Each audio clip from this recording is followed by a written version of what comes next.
Welcome, everybody, to Around the ACL. Michelle Thompson here with Trey Ryder and Jake Brannon, coming off of signature number 2. And so much to get into. What an incredible event over in Mesa, Arizona. We didn't all melt. It was hot, but then we had a couple cooler days, so made it through. Although I don't know about you guys, but I'm back in California and it is freaking hot. So just continued it from Mesa, apparently. Got in about 4 o'clock yesterday. About you, Trey? Did you get a good travel day? Yeah. Anytime you got to go all the way across the country. It's like you have nothing else to do that day. So if you go west to east, I think we took off at 10, and still getting home at like 6-7 p.m. So it's and I didn't think I would be jet lagged, but I was pretty jet lagged today. So it was I woke up at midnight and I couldn't go back to sleep. My sleep schedule is all jacked up, so I thought it would be easier to come back, but still fighting our way through it. I will always say I think it's so much harder to go west than east. Obviously I have to do what you do all the time, most of the year, but I'm going east. And for me, it's not a big change. But Jake said he had the same problem. Yeah, you're out of your mind if you think it's easier going east to west or going west to east. This was tough for me. No, I said it's easier going east. Yeah, no, you're crazy. What do you mean? It's definitely not. When I land, I had the same thing. Was landed at like 5:30, 6 o'clock. Didn't do anything, but somehow still couldn't fall asleep till a little after 2 o'clock this morning. And it was because it was really like 11 o'clock on the West Coast. We're agreeing. When do you ever go east? Right now, it's this is west. What are you talking about? Oh, no, he's saying come back. Yeah, I'm saying you're only messed up because you went west. So yeah, that doesn't make sense. You're confusing me, Meesh. But anyway, yeah, no, time change stinks. Not a fan, but hey, it is what it is, and we get to go back and do it again in 8 days. So I'm excited for that. But no, it was a fun weekend. I got to enjoy Arizona a couple more days longer than you guys did. It was really nice. Not a single cloud in the sky any of the single days we were there. It was just bright and sunny the entire time. And of course, I come back here, it's gloomy. I'm pretty sure it rained all week. It's like 70 degrees and all the pollen is back. So I'm already I'm already stuffed up again. So yeah, not fun, but it was a good weekend. Yeah, we are going to head to Colorado next week. I'm actually leaving on Monday. I have a childhood best friend that lives in Boulder, so I'm going to spend a few days with her before I head over to the next one. Was she a roommate back in Boulder, Meesh? What? Was she a roommate back in Boulder? No, I never lived in Colorado. Oh, okay. You don't get it. You don't get it. You don't get it. No, I don't. God. What is it from? It's a Chainsmokers song. Oh, I would not know that at all. But yeah, anyways, to keep it interesting as we get into signature number 2, I decided to head to my BFF, ChatGPT, and ask Chat or Chad, whatever you want to call him, how would you summarize signature number 2 in the voice of the Professor Anthony Ione? Oh, no. And I quote, signature number 2 had it all. Dominance, drama, and a few players showing they might not be ready for prime time. Richards and Smith, still the kings. They walked through that bracket like it was warm-up bags. Jamie Graham, dude looked like vintage Graham. Clean, confident, surgical. But the real buzz, Zach Aiken. That kid made a run in singles that had people going, wait, who? And now they know. Junior doubles went to Braden Wilson and Cash Chamis, who look like they've been playing together since birth. Meanwhile, the women's field is getting spicy. Cheyenne's still a beast, but Caitlin Allshouse is playing with that I want it now energy. Bottom line, Mesa shook the standings and lit a fire under some folks. If you're not locked in, you're getting left behind. It's not bad. I mean, I think the only thing they screwed up was Richard Smith. So that was the only one. Yep. Yeah. I mean, I still feel confident that AI is not taking my job anytime soon. So that's it doesn't even know who won the bracket. I mean, get your stuff together, ChatGPT. I could have corrected it, but I thought it was funny. Okay. All right, Trey, why don't you give us your recap for an overall recap, and then we'll get into doubles and singles individually. Yeah, overall recap, this was our first opportunity to see players playing to 21. And I think that means it has some level of significance, and the star of the show is certainly Jamie Graham. Winning both events, sweeping that. He's done it before. And it puts him, even higher up the title race. And now Jamie Graham has, he does have the lead if you just look at the most important events. If you just loop in the world championships and these signature / national events, he's got the all-time title race there. And what's interesting is when you start looking at the top 5 people that are in the standings, or really the top 4, in my opinion, each one of them has a different claim as to why they are the greatest player now or ever, right? Mark Richards, his claim is that in total titles, he is the guy, right? He just simply has the most titles. Jamie Graham, if you exclude opens, which are the lowest level of events that qualify for a title, he's the highest level, right? So what the argument there is, he's a 2-time singles world champ. He has all the makings of the greatest player ever because when it has mattered most, he has showed up, right? Then you look at Trey Birchfield. Trey Birchfield's claim is, I have the most world championships of anybody, right? And so because of that, when it has actually mattered the most, right, it's been me that has been at the top, and I'm also top 4 in titles. And then you could even, you throw in Matt Guy, right? Because, predating the ACL, he's played years and years of cornhole and has more tournament wins than anybody, has thrown more bags than anybody, and has the longevity to go along with it. So when you look at him and try to think about how his role in playing that is, you can't shy away from that. So as I look at everything, I say to myself, yeah, I think this continues to put, to grade the area of where we are right now in our sport as far as who is the best. Like personally, I still probably give that to Matt Guy, but how many years have to go by of people building a lead over him before something like that happens? Or does he bounce back? He was close this weekend again. He looked really good as a player. Does he start overtaking that? So my big picture thought before I get into the specifics on the singles and doubles is Jamie Graham. Kudos to him for kind of continuing to gray the area when it comes to all-time greatest player. Yeah, absolutely. And Jake, what about some big picture thoughts from you? Yeah, big picture thought for me, and I've thought this for quite a while, and I feel like this weekend kind of just wrapped it up into a bow, kind of put it into perspective. That this season is going to show how exactly top heavy the pro division is when it comes to both pro singles and pro doubles. I feel like we're going to start to see the same familiar faces time and time again. Mark Richards and Tony Smith in doubles, Jamie Graham, Jacob Trzynski, Gavin Cano, Sammy Soto. Now we're going to get some of these stragglers that are going to have a fantastic run and maybe make a broadcast, like the Colby Shearers and the Matt Wilsons, like the Tyler Cobb and the Caleb Maldinkas. But when it's all said and done, I think we're going to start to see these same exact veterans continue to perform, continue to prove why they are the best. I think we're going to see Jamie and Jake a lot more on TV. I think we're going to see Mark and Tony. I think we're going to see a lot of these veteran Texas players on the broadcast a lot. And this weekend kind of just helped me prove it a little bit. First big tournament of the season that we were playing to 21. So maybe a lot of these players are still getting that comfortability under their belt. Mark and Tony only finished third in their bracket. They lost to that Tyler Cobb, Caleb Maldinka team. They also lost to the Alan Rawls, Chris Kingsbury team, another veteran team that always seems to be in the end when it matters. So I think we'll see them a lot too. Now, I think it's going to be very important as we transition into next season when we only have 100 pros in the division. I think it's just going to help stack those pros and make people realize that if you want to be up in the top, you have to consistently finish with these top dogs. And I think it's going to be really hard for a lot of these teams to do that. So really big picture thought for me, top dogs are going to be staying top dogs and get familiar with the faces that you're seeing on TV. I'd be very surprised if we don't see Jamie Graham on a broadcast for singles again. I'd be very surprised if we don't see them on doubles. I'd be very surprised if we don't see Mark and Tony on for doubles again. It's going to be all the top dogs all season long, I'm telling you. I don't know, Trey, do you agree with that in terms of the history of what we've seen at these events, that we tend to see those same people at the top?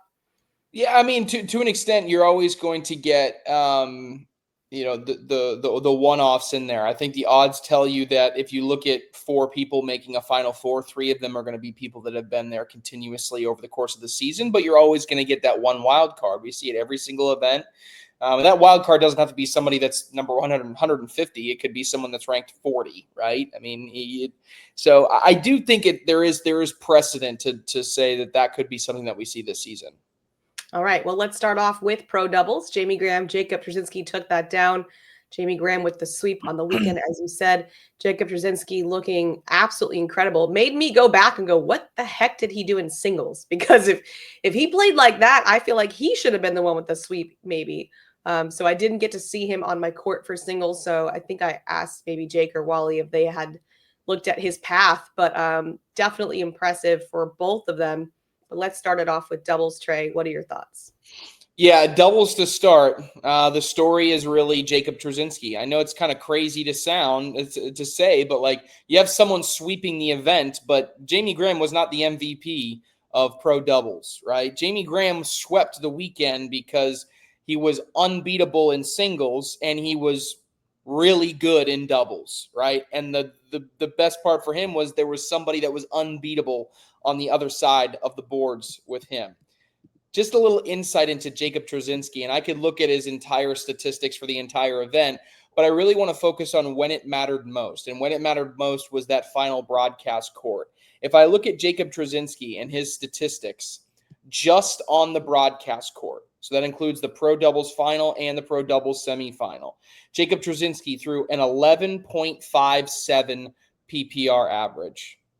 He threw a 1.93 DPR. He threw 79% four-baggers. He had a 100% scoring percentage, which means he threw no bags off the board at all the entire broadcast. And to wrap it all up, he gave up a total of 2 points across 2 games. Okay.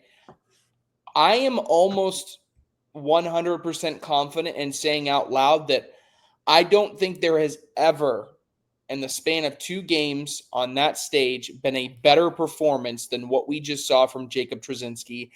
And it's going to be really, really, really hard to match that level of performance moving forward. Now, if you're looking for a reason to hate, you could maybe say game 2 wasn't as long of a game that allowed him to stay in the zone. But at the same time, facts are facts, numbers are numbers. And he was unbelievable. I then went back and said, okay, great finals of the brackets. Let's go back and look at his tournament. Across the tournament, threw above an 11 PPR. I mean, the guy was just couldn't be beat. And so the flowers in the story to me go to Jacob Trzynski. If I'm giving little bits of credit out, I think it was the best version of Caleb Medenka that I've ever seen and that it ever has been. You know, people that regionally see him may say, oh, yeah, we see him like this all the time. No, you don't see him beating the best players in the world like Mark Richards like he just did. You don't see him playing at the level that he did. The control on his roll and cut was elite, and that is the reason that he had such a good weekend. Colby Shearer, finally. I remember calling a conference event about 2 years ago in which I saw Colby Shearer go head-to-head against Jake Gore when Jake Gore was at the best of his career. And I remember saying this Colby kid is going to be something special. The problem is he never lived up to it. And I said to myself, man, I might have been wrong. And I don't know if I was wrong. I might have just been a little early because it was able to bounce back. And this is the weekend that we expected. Again, I kind of throw out the doubles final in a way because I think him and Matt Wilson were just so surprised and shocked and impressed with themselves that they just took down Devin Harbaugh and Jeremiah Ellis that they forgot that they had another game to play. And the mentality for Jacob Trzynski was not, oh, great, that was such a great game 1. It was, okay, get me through the semifinal. I could not care less about the semifinal.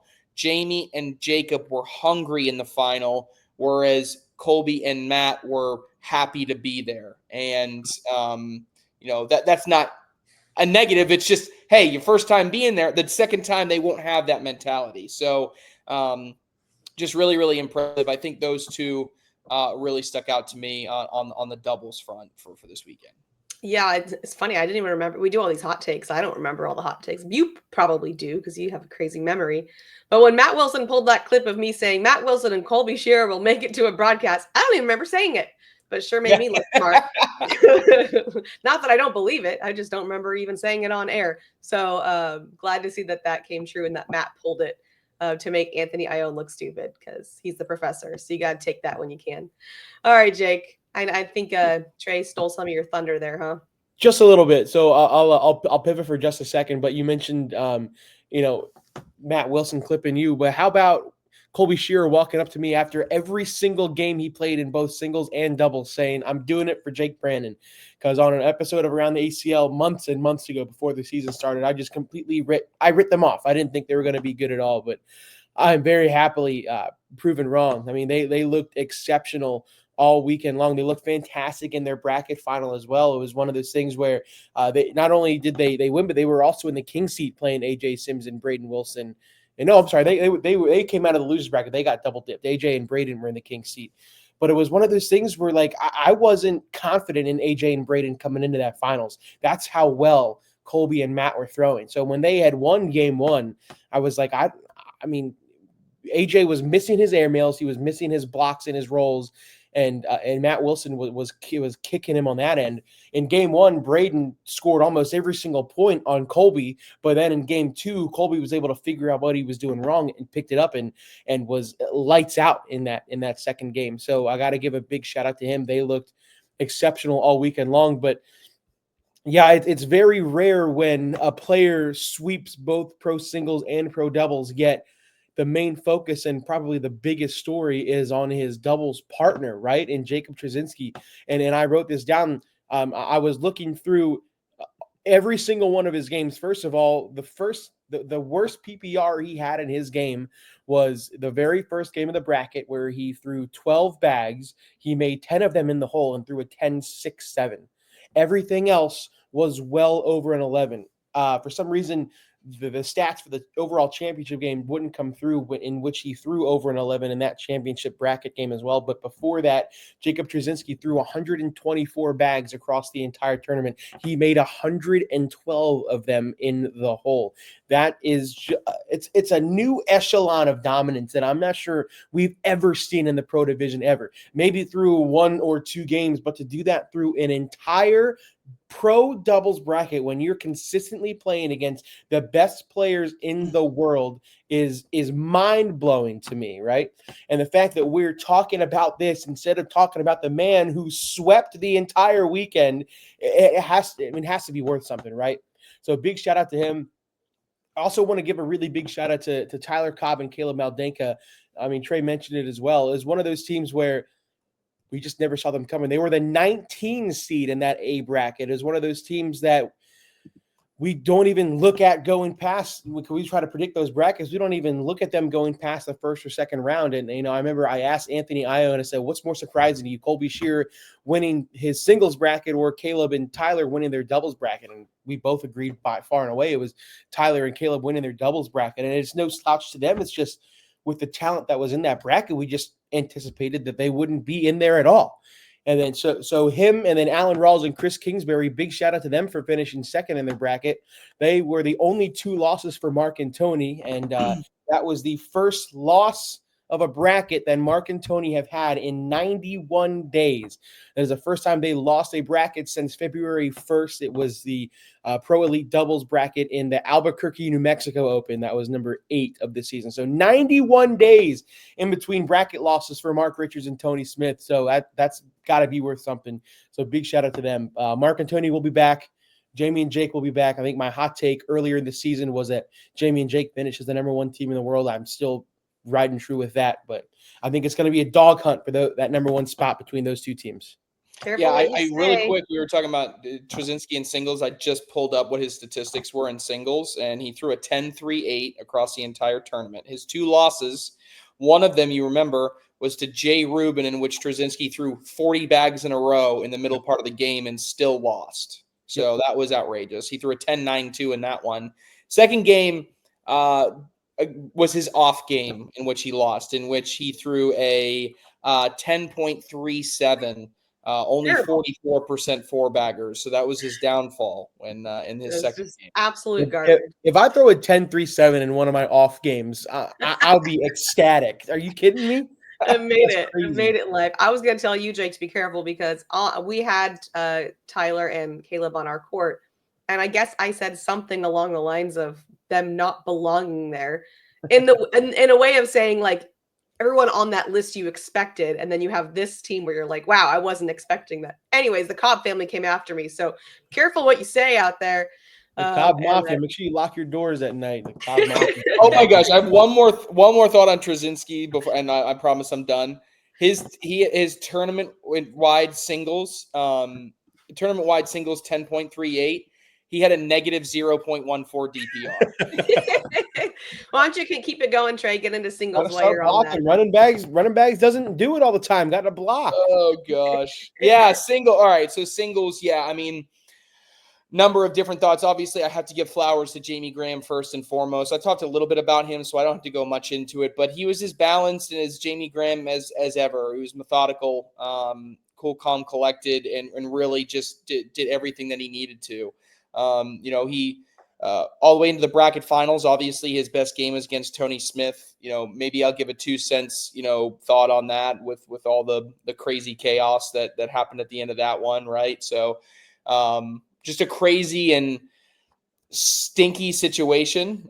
Just kind of this weird gray area, and I don't know if there's much else that you can do. So just remember, Jamie Graham steps out, throws the bag. First and foremost, I've reviewed the tape. There's no foot foul. It's completely legal throw. So there were some people saying it was a foot foul. It certainly was not. But big explosion of bags. Tony goes over there, thinks the game is over, shake hands. It's actually not over. And this is actually very reminiscent of what happened a few years ago at the Women's World Championship with Sam Finley. And as everybody remembers that one, I think, Jake, you were on the call with that one, weren't you? Yeah. Sure was. I was on the call for both of them. Love it. Take it away. It's all Jake's fault. But yeah, after reviewing it, look, that rule was put in to address this exact same situation. We kind of behind the scenes have called it the Sam Finley rule. If there's an error in scoring, you have until the end of the next round in order to do that. It's very plain in the rule book that regardless if someone agrees or disagrees and concedes the game, whatever it is, if there's an error in scoring that is realized, it can be fixed before the end of the following round. And so the only gray area, which is kind of weird, is that it happens on the last round of a game. So unfortunately, it just pans out that way. But in the end, the official ruled it exactly how I would rule it. You don't want to, you can't flip it on the other end and have the game end knowingly saying, well, the game is 6-4 when really it's 7-6 or the other way around. You just don't want to accept an incorrect score. And it's a bummer that that's how it had to progress. I thought both Tony and Jamie handled it exceptionally well. Tony was rightfully not rightful. Maybe that's not the right word, but Tony was appropriately maybe, angry. But he was very respectful about it. And just like sometimes there are calls made that don't go your way, I thought he handled it with class. And I thought Jamie did as well, even, and it was just a weird situation. But in the end, we reviewed the footage and we're content. It's tough. I think in the future, what benefits the situation is to have 2 officials on the court for every game. Because one thing that people don't consider is, if you have one official on the court, usually that official is looking at foot fouls, and looking at the play of the game. And so they're going to have to go through that same discovery process as the players of figuring out the score when they go down the other end. That's why on our broadcast court, you have a scorekeeper and you have an official, 2 separate people. So, we'll eventually build to that, and would love to have that, just not in the cards of where we are at the moment to be able to have that infrastructure in place. But in the end, Jamie gets the win. I just wanted to add that little tidbit in there and say that it was, we reviewed it and we're, it's kind of how it had to be called. So, but Jamie, even through all that, a battle with Tony Smith, you can flip a coin either way. And when you go head to head, there's a very well chance that Tony Smith wins that. He goes on to win the whole thing.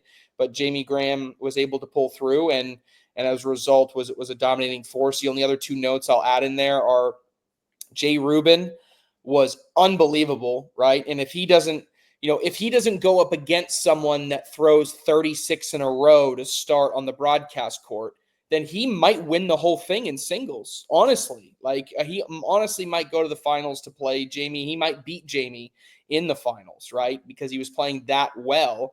That goes to my second point, which is Zach Aiken, right? Maybe I'll put him in my top 10 now. Maybe he's gotten there, but Get him out of 8. I might move him up to 7. But no, a great weekend for Zach Aiken.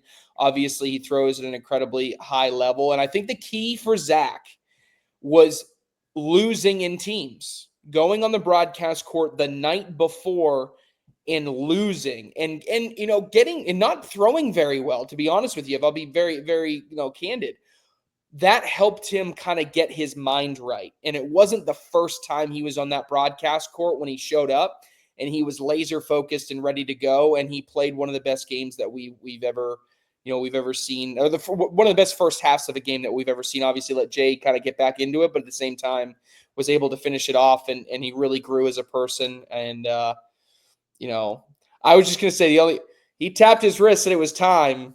Don't pull a Trevor Brooks and do something like that and then miss the bag left or right. But he hit it, so you can't hate on it too much. So, but yeah, really impressed by Aiken and Rubin. It was the media timeout, right? It's that media timeout is an interesting variable to our game because he had a completely different second half, able to pull through, but you saw a different game after that. So that's something players you have to take into consideration. I would almost practice, like get a bunch of bags in a row and then go walk away for 5 minutes and then come back and see if you could pick it right up, because you don't get it down and back, right? It is brutal. Yeah. So that's probably something I would recommend if I was one of you pros out there. All right, Jake, thoughts on singles? Yeah, really quick, I'll keep it condensed. Man, Jamie Graham, he was locked in. I got to call a couple of his games, and while they were close, it didn't really feel like the aura. Like, it didn't really feel like he was ever going to lose. He had 21-19 against Spencer Fabianar, 21-19 against Justin Burton Jr., and then actually lost the Kingsley game 21-20 to Tony Smith, and then came all the way back.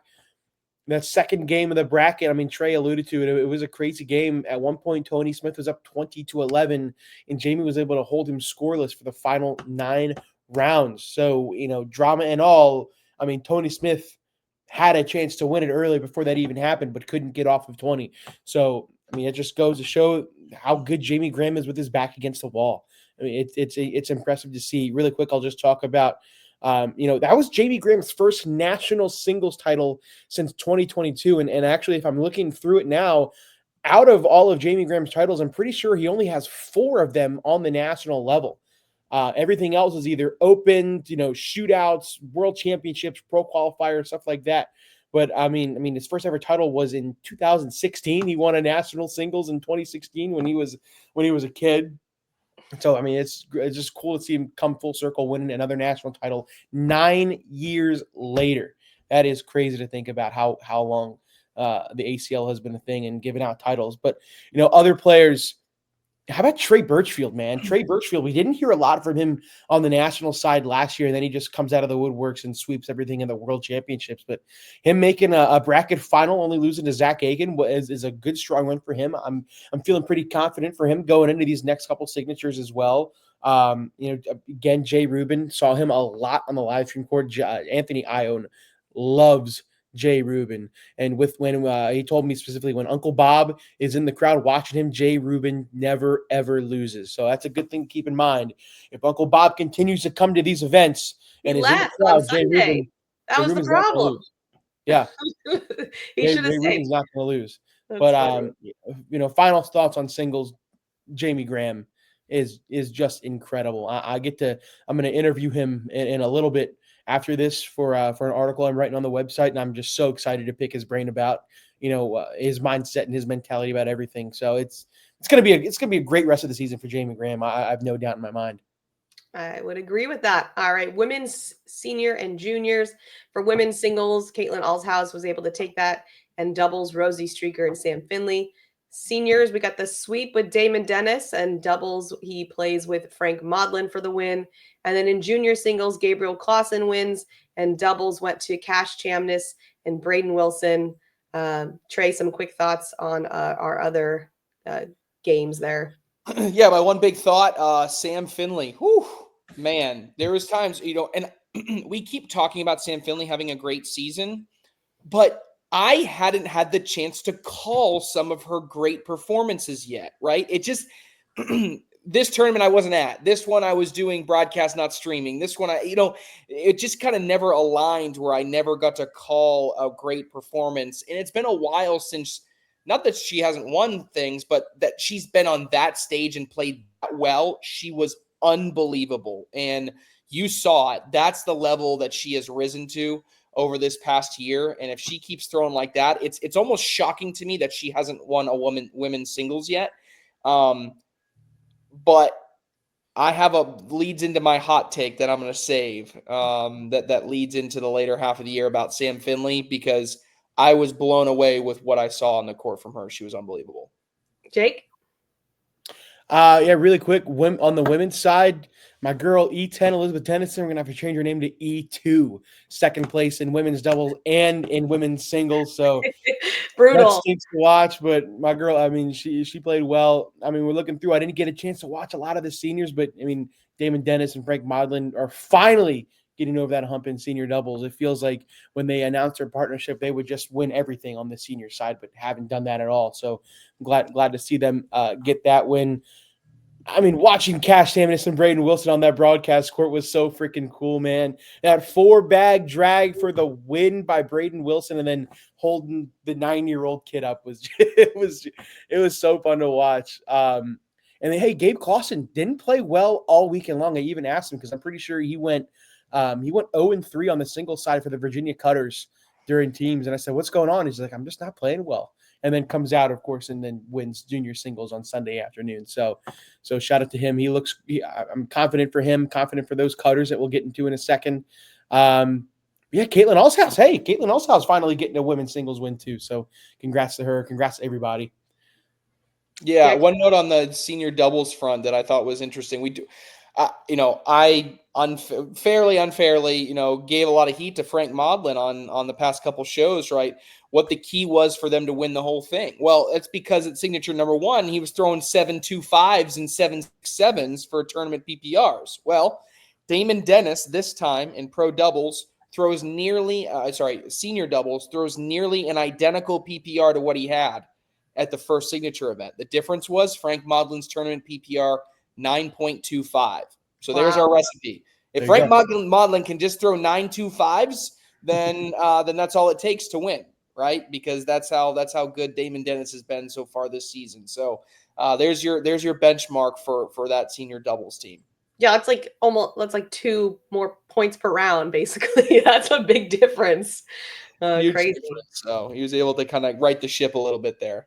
And Cash, I've always said Cash is like a mini Braden. You could tell he sort of looks up to him and has his style of play in terms of how he talks to himself and recoups and celebrates. And it's like little carbon copies. So it was really fun to see them on that big stage playing together.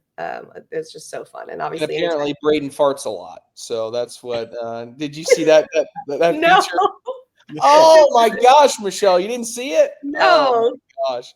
The little feature we ran before their junior doubles final, it was, just about Braden and Cash, and they're just we went and got food. That's why we missed it, Jake. Right at the end of the feature, right before the game, the last line is Cash goes, I think Jack asked him, like, what do you like about Braden or whatever? Tell me a little bit about Braden. And he looks at me and goes, he farts a lot. And then they both look at each other and they just die. It's the funniest thing ever. And so Braden's like, dude, Cash, you can't say that. That's not public information. I know, it's just so funny because it's literally Braden. You can tell has a little bit of training and he knows he's thinking about it. He's only 13, but he's thinking about what I should say. I'm trying to be professional here, and you can tell Cash is literally just a 9-year-old, right? And so he says that Braden's face is just like, like a complete shock. It's He's the like, I'm cutest trying thing to ever. create some kind of product here. I, it's always so fun, and I mention this all the time to like especially people back home.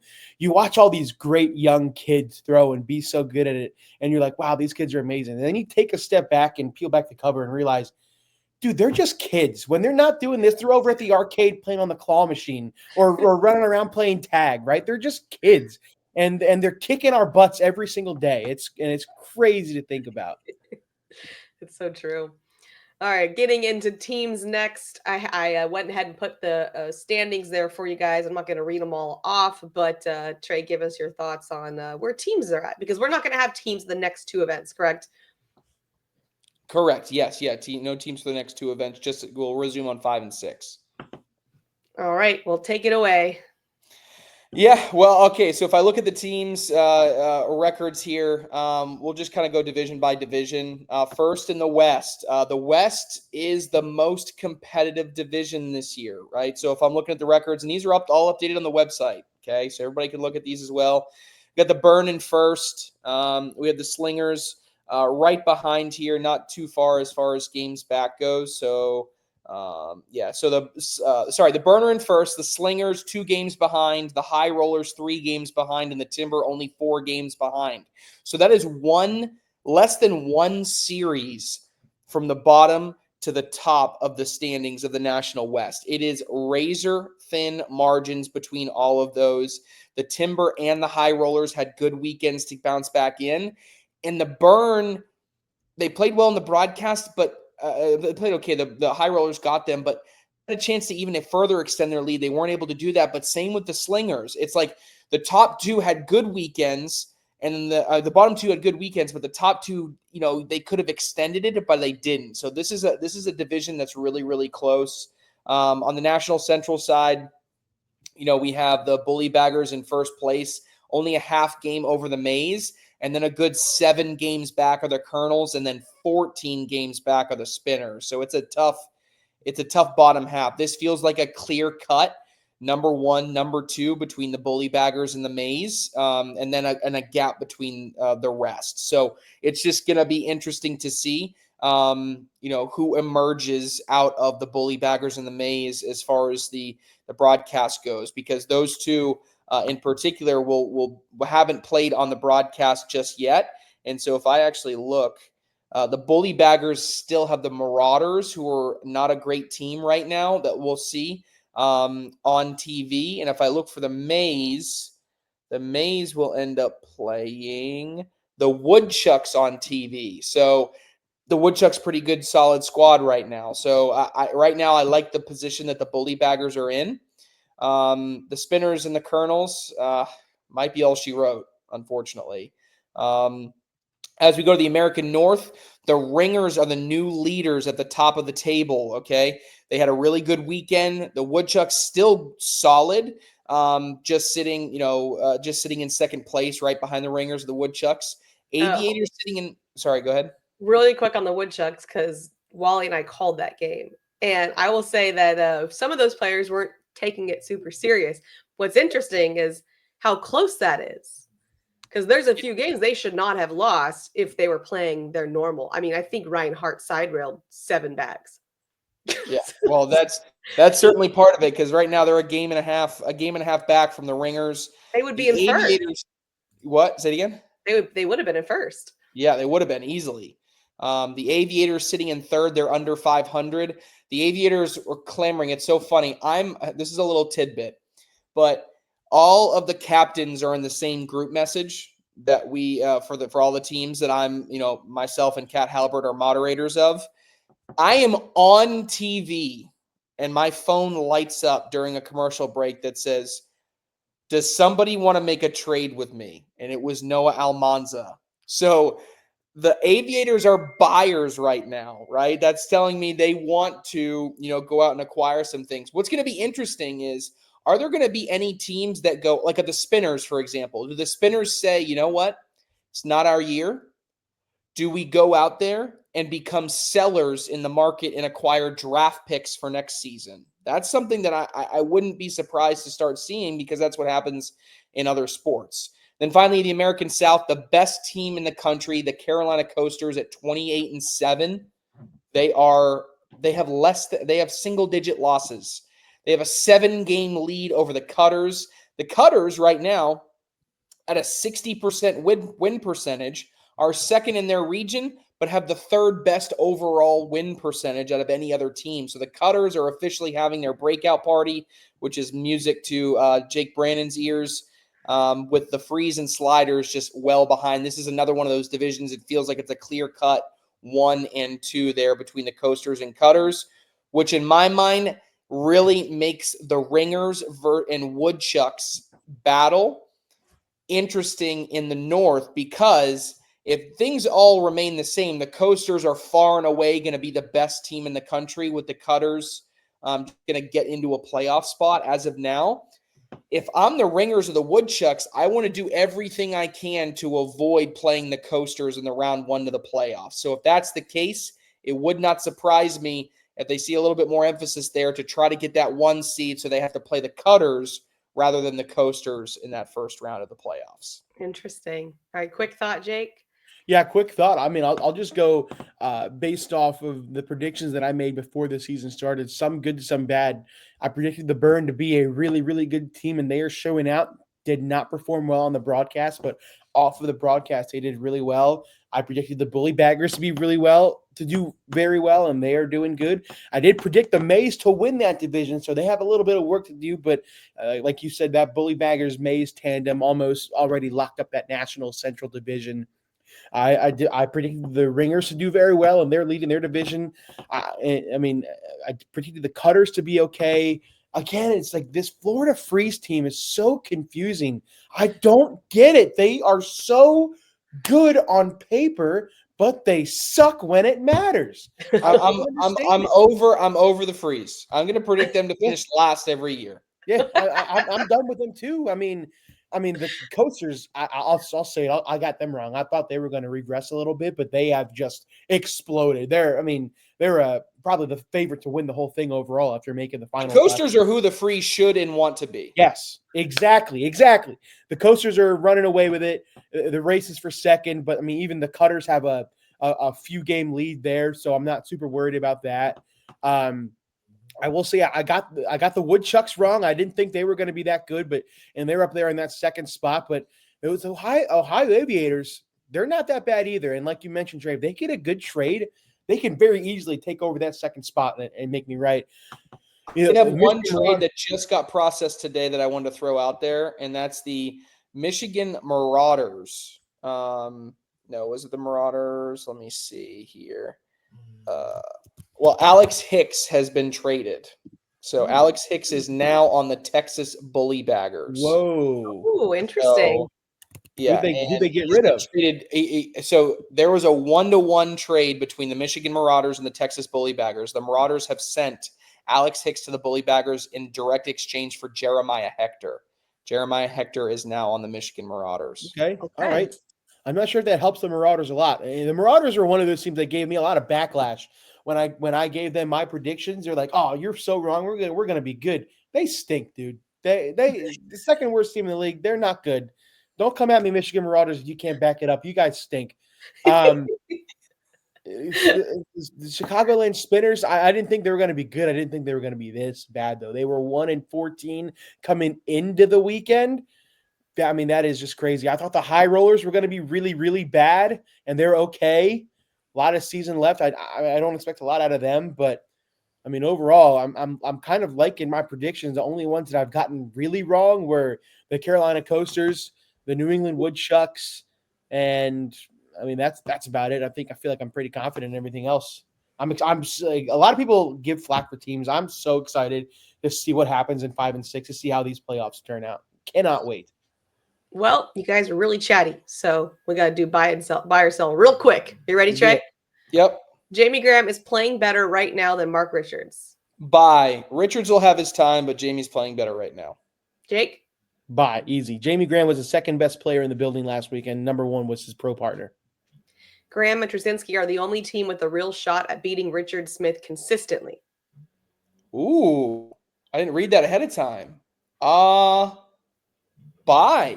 I'll Okay. buy it. Yeah, I think Richards and Smith are just so far away better than everybody else. But Graham and Trzynski, after the way Trzynski played, I don't think you can say that anymore.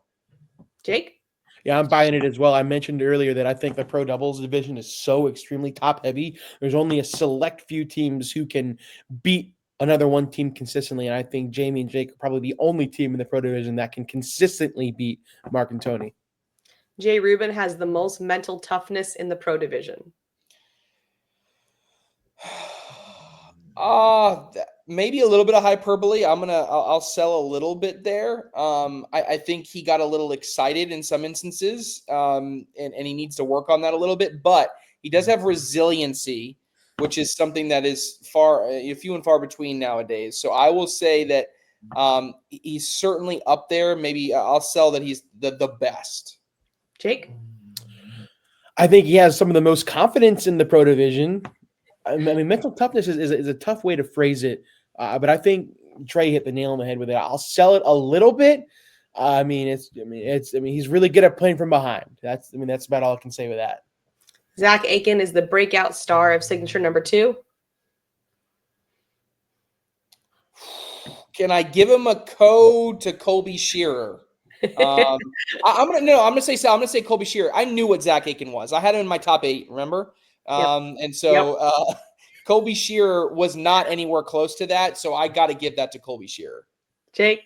The exact same reasoning, selling it. We've already seen Zach Aiken perform. We've already seen him win pro titles this season. Colby Shearer has not done any of that. I gave the same exact nod to Colby Shearer as well. So, Okay. Last one. Alex Rawls is a less feared player this season. Talk to me at signature 5. I'll sell it. Alex Rawls is still really, really good. I mean, is he all it's going to take for him is for people to start saying stuff like this, and then he'd be like, okay, I got to go win something. So I don't know. I'll sell it. Talk to me at signature 5. Jake? exactly right. All it takes is for somebody to say something like this, so I'm going to buy it. He's not playing well at all. I'm not scared of him at all. And I'll tell you right now, if he doesn't start figuring it out, he's going to be on the edge of not requalifying for next year. So figure it out. Figure it out, bro. Figure it out. I'm not scared of you. Figure it out. 18th in your pro singles brackets, not good enough. Figure it out. There you go. All right, Trey, you got a hot take? Hot take, women's singles world champion. I don't care what happens between now and signature 6. I don't care if she doesn't win a single one of them. But in Rock Hill, when we put that trophy and hand it out and award a champion, women's singles world champion for the first time ever, Sam Finley. Jake? Hot take, pro teams championship at the world championships. It will be the Arizona Burn versus the Virginia Cutters. Okay. Wow, the Cutters from rebuild, yes, sir. Rebirth champions. From worst to first, baby. All right.